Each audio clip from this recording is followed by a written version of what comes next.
You're now tuning to 13signsastrology.com. So you have to have a general understanding of your natal chart. And I said I would cover houses here in North Carolina, so I'm going to dedicate this morning to spending a little bit of time talking about the houses of astrology. Now, to get your astrological house, you would have to know your ascendant. This is your rising sign. This is the mask that you essentially wear to the people or to the public. And once you get your ascendant, you would then break your natal chart down into 12 different houses. And this is what I do for people that, actually join my classes and, really get a part of the movement. I try to get around to doing this or whatever, but I eventually break down your houses or whatever. And there's 12 houses in the natal chart, 12 different houses that you can live in. And essentially what happens is that your son is going to end up occupying a particular house. And you have 12 of those different houses. So wherever your son occupies, the house that your son occupies becomes somewhat of a, like if I was to draw it, it would be like a zero-time reference or a point that all the other planets kind of connect and emerge from.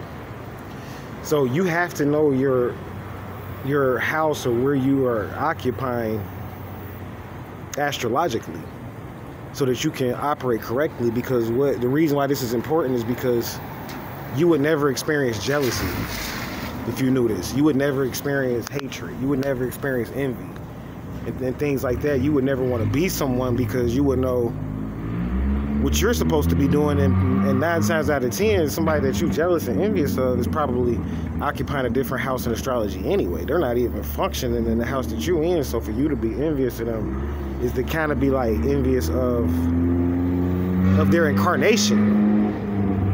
So as you can kind of see, when you start to ascend in knowledge and wisdom, I guess you could say the mundane sins that, things that we call sin, like jealousy and all of that stuff goes away.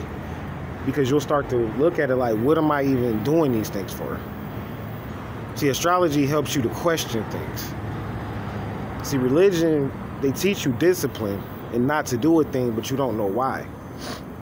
And in astrology, you begin to question the thing. So you know, like, okay, I'm not going to do this because it will cause that. You become a scientist in your life versus a victim of religion and law and things of that nature. So knowing what house you live in is important. Like, for instance, you might want to get into real estate and things of that nature, but do you live in a house of real estate?